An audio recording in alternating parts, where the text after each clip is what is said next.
मित्रों, यदि आप में से कोई भी किसी प्रकार के चर्म रोग से पीड़ित है, कुष्ठ इत्यादि से पीड़ित है, तो उसके लिए इस आने वाले आषाढ़ मास में, आषाढ़ मास के कृष्ण पक्ष की एकादशी जो योगिनी एकादशी होती है, वह बहुत ही महत्वपूर्ण है। हमारे शास्त्रों में बतलाया गया है कि आषाढ़ मास के कृष्ण पक्ष की जो एकादशी है, योगिनी एकादशी होती है, उस दिन कुष्ठ रोगियों को व्रत करना चाहिए। यह ऐसी एकादशी है जो कुष्ठ रोग का भी शमन कर देती है।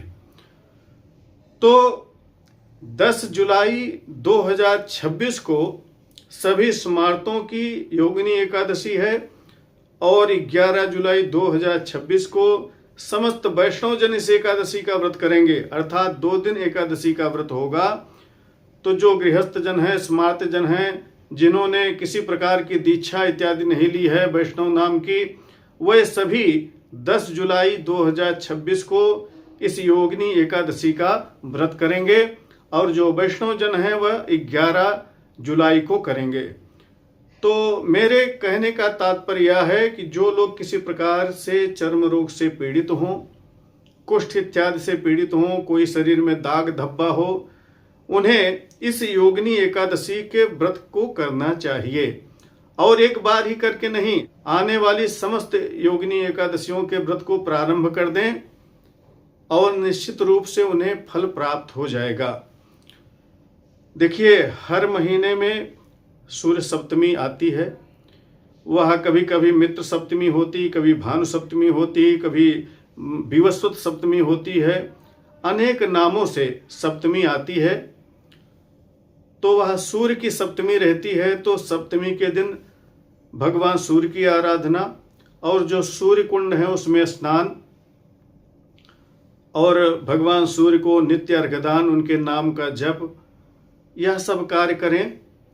इससे नेत्र पीड़ा के साथ साथ कुष्ठ रोग इत्यादि नष्ट हो जाते हैं, चर्म रोग नष्ट हो जाते हैं, संतान की भी प्राप्ति होती है। अगर आप विद्यार्थी हैं, आप परीक्षा प्रतियोगिता इत्यादि की तैयारी कर रहे हैं, तो आपको उसमें भी लाभ हो जाता है। तो सभी लोगों को तो सूर्य उपासना करनी ही चाहिए। और ये जो एकादशी है, आपको यह भी पता होगा कि 12 जो सूर्य हैं उसमें एक जो सूर्य है उनका नाम विष्णु है। तो योगिनी एकादशी में भगवान विष्णु की पूजा के साथ साथ भगवान सूर्य नारायण की पूजा उन्हीं विष्णु रूप में ही हो जाती है।